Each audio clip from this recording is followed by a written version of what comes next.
အစိုးရကငွေစက်ကိုဘာလို့အကန့်အသတ်မရှိမထုတ်နိုင်ရတာလဲအစိုးရအနေနဲ့သူတို့ကြိုက်သလောက်ငွေပမာဏကိုထုတ်ခွင့်ရှိပါတယ်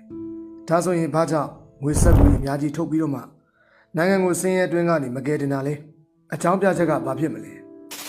ဒေါ်လာကမြန်မာငွေ2100ကျပ်နဲ့ညီမျှတယ်တဲ့တစုံတစ်ယောက်ကဒါတွေကိုဆုံးဖြတ်နေတယ်ဆိုရင်ဘာကြောင့်လက်ခံနေကြတာလဲအမေရိကန်ဒေါ်လာကိုကမ္ဘာငွေကြီးအဖြစ်နဲ့နိုင်ငံတိုင်းကဘာကြောင့်သဘောတူညီခဲ့ကြတာလဲတမိုင်းမှာကဘာတွေဖြစ်ခဲ့ကြတာလဲတပင်အခောက်ကနေထွက်လာတဲ့စာရွက်လေးတွေကိုဒီလိုအရေးပါဆုံးအရာဖြစ်သွားအောင်ဘယ်လိုအကြောင်းအရာတွေကဖန်တီးခဲ့တယ်လဲလူတွေကဒီဘက်ဆန်ဆိုတဲ့စက်ကူလေးအတွက်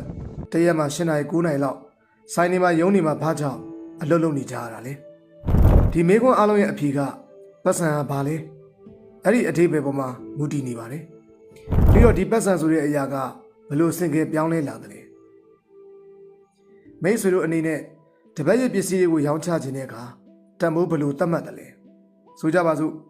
မိတ်ဆွေစီမှာဖုန်းအဟောင်းတစ်လုံးရှိတယ်ပြီးတော့မိတ်ဆွေကဒီဖုန်းကိုမြန်မာငွေ1000ကျပ်နဲ့ရောင်းမယ်ဒါဆိုရင်လူတွေထောင်ချီပြီးတော့မှ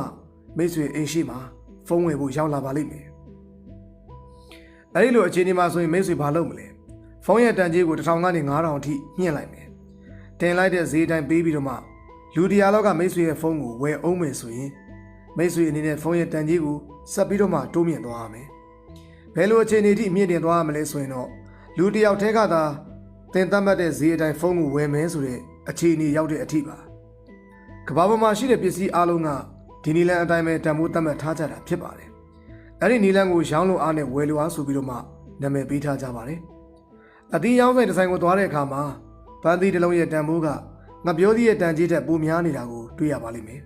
ဒါပန်းသီးရဲ့အယောင်ကြောင့်ခွဲပြားသွားတာမဟုတ်ပါဘူး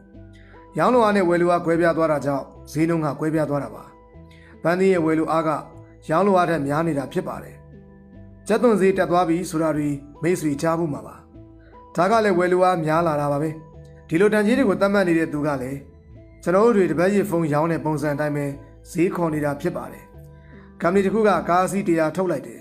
ပြီးတော့ကားတစ်စီးတန်ဖိုးကိုမြန်မာငွေ10 သိန်းလို့သတ်မှတ်လိုက်တယ်တရက်တော့အစိုးရကငွေစက်ကိုအများကြီးရိုင်းနေပြီးတော့ပြည်သူတွေကိုဝေငှလိုက်တယ်အဲ့တော့လူတွေစီမှာငွေရှိလာသလိုဈေးကွက်ထဲမှာလည်းငွေရှိလာပြီဒီတော့အရင်တုန်းကလူ100လောက်ပဲကားဝယ်ဖို့လာပြီမယ်လို့အခုအချိန်မှာတော့လူ1000လောက်ကားဝယ်ဖို့လာနေပါပြီ